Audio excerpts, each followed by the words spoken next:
दोस्तों नमस्कार। हमारी एक नई मुहिम छोटे छोटे वीडियो, इंपॉर्टेंट वीडियो, महत्वपूर्ण कॉन्सेप्ट क्लियर करने का जो एक अभियान मैंने शुरू किया है। उद्देश्य निस्वार्थ है। मैं पहले भी कहा कि मैं कहीं प्रोफेशनल हूँ ही नहीं, मैं कभी आपको बोलता ही नहीं कि मेरी चीज़ ये खरीदो वो खरीदो, उद्देश्य नहीं है। ठीक है, आपका प्रेम मिलता रहे, बहुत बड़ी बात है। तो इसी श्रृंखला में जितना समय मिलता है, यानी अपने निजी जीवन को भी मैं छोड़ के आप लोगों के लिए वीडियो बना रहा हूँ। तो कोशिश ये रहेगी कि मैं कोशिश जो कर रहा हूँ इस मुहिम को आपको उतना ही बड़ा समर्थन मिलना चाहिए। इन वीडियो को हर बच्चे तक आप लोगों को पहुँचाना है, हर बच्चे को मेरे से जोड़ना है। बस यही मैं आप लोगों से निवेदन करूँगा। आज एक बहुत महत्वपूर्ण बिंदु जिसके ऊपर बहुत से बच्चे बार बार इस चीज़ को पूछते हैं कि सर ये कंडीशनिंग अनुबंधन क्या है। अनुबंधन की जो NCERT की अपनी 12वीं क्लास की किताब है, 11वीं क्लास की जो किताबें हैं, वहाँ से एक बिंदु पढ़ा रहा हूँ जहाँ से बहुत ज़्यादा अच्छे से उसको दिया गया है। बहुत ज़्यादा चांसेस है कि वहाँ से इस बार प्रश्न आए। तो इसी छोटे से बिंदु को मैं समझाऊंगा। जब IP पावलोव हम पढ़ते हैं, IP पावलोव कौन, जो फादर ऑफ कंडीशनिंग माने जाते हैं, जिन्होंने एक प्रकार से अनुबंधन को जनक दिया है, कंडीशनिंग को इन्होंने बनाया है। तो अनुबंधन का जो जनक माना गया है वो किसको माना गया है? पावलोव को माना गया है। किसको माना गया है? पावलोव को। Ivan Petrovich Pavlov, IP Pavlov, Ivan Petrovich Pavlov. ये ऐसे शरीर विज्ञानी, मनोवैज्ञानिक नहीं थे, याद रखना, शरीर विज्ञानी थे। और इनको नोबेल पुरस्कार पाचन क्रिया के लिए दिया गया। लेकिन नोबेल पुरस्कार में भी प्रश्न आता है। सिद्धांत का नाम था अनुकूलित अनुक्रिया का सिद्धांत, कंडीशनिंग रिस्पांस थ्योरी, जिसको प्राचीन अनुबंधन, परंपरागत अनुबंधन, संबद्ध प्रतिक्रिया, प्रतिवादी, प्रतिस्थापक अनुबंधन, ऐसा अनुबंधन बोला जाता है। बहुत महत्वपूर्ण थ्योरी है, बहुत बड़ा सिद्धांत है। लगभग 2 घंटे मैं क्लास में इसको समझाता हूं, तो इतना बड़ा वीडियो तो पॉसिबल नहीं है। इसकी जो कुछ महत्वपूर्ण चीजें हैं, जो भी जितनी भी साइकोलॉजी की, उनको मैं कोशिश करूंगा कि आप तक मैं लेके आऊं। तो आज मैं IP पावलोव का जो NCERT किताब के अकॉर्डिंग जो महत्वपूर्ण बिंदु है उसकी चर्चा कर रहा हूं। और उस बिंदु के अंतर्गत हम बात करेंगे कंडीशनिंग। कंडीशनिंग क्या होता है समझिए।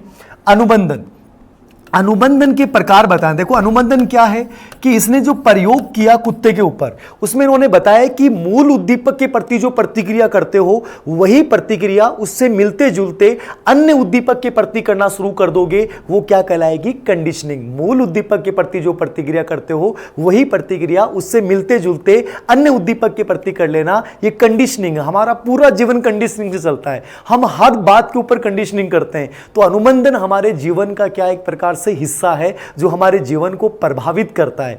तो NCERT प्लस IP पावलोव ये कहते हैं कि अनुबंधन यानी कंडीशनिंग, जो कृत्रिम उद्दीपक था, कुत्ते के सामने हमने घंटी दी, वो क्या था? अनुबंधन। यानी कुत्ते ने घंटी के प्रति लात टपकाना शुरू कर दिया, ये क्या था? अनुबंधन। जो भोजन के प्रति वो लात टपकाता था, ये अनुबंधन मुख्य रूप से 4 प्रकार का होता है। और जो UCS होता है, ठीक है, UCS अनअनुबंधित उद्दीपक की जब हम बात करते हैं वो 2 प्रकार का होता है, प्रवर्त्यात्मक और विमुखी। प्रवर्त्यात्मक मतलब सकारात्मक और विमुखी मतलब नकारात्मक। मैं आज यहां केवल इस वीडियो के माध्यम से अनुबंधन के 4 प्रकार की चर्चा कर रहा हूं। समझिएगा, बहुत इजी चीजें हैं, बहुत आराम से समझ में आएगा। अनुबंधन 4 प्रकार का होता है। पहला होता है सहकालिक। सहकालिक अनुबंधन क्या है समझिए। सिमुल्टेनियस, सिमुल्टेनियस किसको बोलते हैं? सहकालिक अनुबंधन क्या है? जब घंटी और भोजन दोनों कुत्ते के सामने एक साथ रखे जाते हैं वो सहकालिक है। समझिए, मैंने 7:10 और 12 पे क्या दिया? मैंने घंटी बजाई। ठीक है, क्या बजाई? मैंने घंटी बजाई। और 7:10 12 पे मैंने क्या दिया? भोजन दिया। यानी दोनों मैंने साथ साथ दी। ये कौन सा अनुबंधन होगा? सहकालिक अनुबंधन होगा। यानी घंटी भी उसी समय आ रही है, भोजन भी उसी समय आ रहा है। अब जब दोनों साथ में होंगे तो आपका ध्यान किसकी तरफ जाएगा? आपका ध्यान उस वस्तु की तरफ जाएगा जो जरूरी है। तो कुत्ता भूखा था, कुत्ते के लिए जरूरी क्या था? भोजन था। क्या था? भोजन था। तो कुत्ता घंटी की तरफ ध्यान नहीं देगा। यानी सहकालिक अनुबंधन को अच्छा नहीं माना जाता। सिमुल्टेनियस कंडीशनिंग में कुत्ता भोजन के प्रति ध्यान देगा, घंटी के प्रति ध्यान नहीं देगा। तो यह अनुबंधन अच्छा नहीं है। फिर देखिए 2 नंबर पे, यह पहला सहकालिक समझ में आ गया। दूसरा अनुबंधन है विलंबित अनुबंधन। सबसे बड़ी अनुबंधन होता है वो विलंबित होता है। इसको अपन बोलते हैं डिलेड। क्या बोलते हैं? Delayed conditioning. विलंबित या डिलेड कंडीशनिंग क्या है? सबसे अच्छा अनुबंधन, सर्वश्रेष्ठ अनुबंधन विलंबित अनुबंधन है। कि जैसे मैं आपको बताऊं कि भोजन जो है और घंटी जो है, उसमें घंटी का प्रारंभ भी पहले होगा और अंत भी पहले होगा, और दोनों में समय अंतराल मात्र 4 से 5 सेकंड का होगा, वो होता है डिलेड कंडीशनिंग। जैसे मैं भोजन दूं 7:05 पे, मैंने क्या दिया? घंटी बजाई। मैंने क्या दी? घंटी बजाई। 7:05 पे मैंने क्या बजाई? घंटी बजा दी। ठीक है, तो CS मैंने कब दिया? 7:05 पे, यानी घंटी का प्रारंभ पहले हो गया।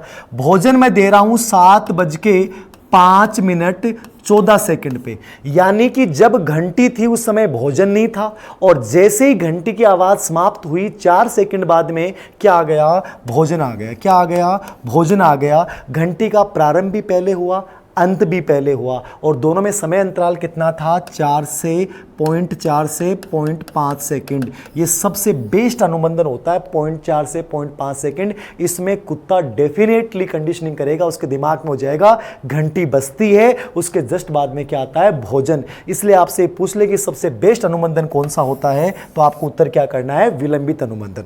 आगे देखिए तीसरा अनुबंधन। तीसरा अनुबंधन के प्रकार में अपन चर्चा कर रहे हैं अवशेष अनुबंधन, ट्रेस कंडीशनिंग। अवशेष अनुबंधन किसको बोलेंगे? ट्रेस कंडीशनिंग किसको बोलेंगे? समझिएगा, यह भी होता तो वैसे ही है कि घंटी पाएगी पहले और प्रारंभ भी पहले होगा घंटी का, और अंत भी पहले होगा, यानी विलंबित अनुबंधन की तरह ही होगा। लेकिन इसमें फर्क क्या पड़ता है? इसमें समय अंतराल ज्यादा होता है। कैसे? देखिए, घंटी दी मैंने 8:10 पे, लेकिन मैं भोजन दे रहा हूं 8:50 पे। इतना अंतराल हो गया। अब कुत्ता बेचारा भूल जाएगा कि घंटी बजी कि नहीं बजी, क्योंकि अंतर क्या हो गया? 40 मिनट का अंतर हो गया। इस अंतर में भूल सकता है, तो इसको भी अच्छा नहीं माना जाता, क्योंकि इसमें समय अंतराल घंटी और भोजन के मध्य क्या होता है? ज्यादा होता है। तो ट्रेस कंडीशनिंग को भी अच्छा नहीं माना जाता। ये होता है अवशेष अनुबंधन। और जो अंतिम अनुबंधन होता है वो होता है पश्चगामी अनुबंधन, बैकवर्ड कंडीशनिंग। कौन सा conditioning? Backward conditioning. Backward conditioning क्या होता है? समझिएगा, पश्चगामी अनुबंधन ये होता है कि भोजन तो आएगा पहले और घंटी आएगी बाद में। अब मैंने कुत्ते के सामने पहले भोजन दे दिया और उसके बाद क्या बजा रहा हूं मैं? घंटी। अरे क्या फर्क पड़ेगा? वो भूखा था, भोजन उसको मिल गया, अब घंटी नीचे घंटे बजाओ, क्या फर्क पड़ता है? वो ध्यान ही नहीं देगा। समझ में आ रही है मेरी बात? आपका रिट में सिलेक्शन हो गया, रिट में सिलेक्शन होने के बाद जो है वो रिट का विज्ञापन आएगा, तो उस पर कोई फर्क नहीं पड़ेगा, आपको प्रभावित नहीं करेगा, क्योंकि आपकी पूर्ति हो चुकी है। आपकी पूर्ति हो चुकी है। वो चीज जब उसकी पूर्ति नहीं उससे पहले आती है, तो आपका ध्यान उसकी तरफ जाएगा, अन्यथा उसकी तरफ ध्यान नहीं जाएगा। नहीं, अगली रेट में यदि आप टीचर बन गए सबके सब, मुझे विश्वास है कि मेरे विद्यार्थी टीचर बन जाएंगे, तो वो अगली कोई भी रेट आए, सीटेट आए, उसको मतलब ही नहीं रहेगा, वो सेकंड ग्रेड या फर्स्ट ग्रेड की तरफ ध्यान देंगे। कहने का मतलब समझ रहे हैं? जो चीज मेरे लिए जरूरी है उसकी तरफ ध्यान जाता, तो इसमें भोजन पहले आएगा और घंटी बाद में आएगी। मारवाड़ी में कहावत चाल है, गीता पहले घूघरी, तो गीता पहले आई थी, घूघरी दे दी तो लुगाई गीत गावन कोनी की याद रखना। ठीक है ना? यानी कि पहले गीत गाने उसके बाद घूघरी, तब तो अनुबंधन होगा, वरना अनुबंधन नहीं होगा। तो इसमें तो सबसे बेकार अनुबंधन है। उम्मीद करता हूं ये छोटे छोटे वीडियो की श्रृंखला आपको बहुत उपयोगी साबित होगी। प्रयास है, कोशिश भी करूंगा एक टाइम एग्जाम से पहले यदि ऑनलाइन पॉसिबल हुआ तो एक छोटा सा क्रैश कोर्स, जिसमें अति महत्वपूर्ण वीडियो का एक क्रैश कोर्स, एक मिनिमम छोटा सा कोई शुल्क रख लेंगे। वो इसलिए रख लेंगे ताकि गंभीर विद्यार्थी जुड़ें। ठीक है? बाकी उद्देश्य वैसा कुछ भी नहीं याद रखना। बाकी इस पे वीडियो डालता रहूंगा, महत्वपूर्ण वीडियो के। एक मॉडल पेपर की भी एक बुक आ रही है, जल्दी ही आप लोगों को देखने को मिलेगी, सभी मॉडल पेपर्स अच्छे अच्छे। ठीक है? तो जुड़े रहिएगा, मस्त रहिएगा, तनाव मत लीजिएगा, हम निश्चित रूप से जीतेंगे। धन्यवाद।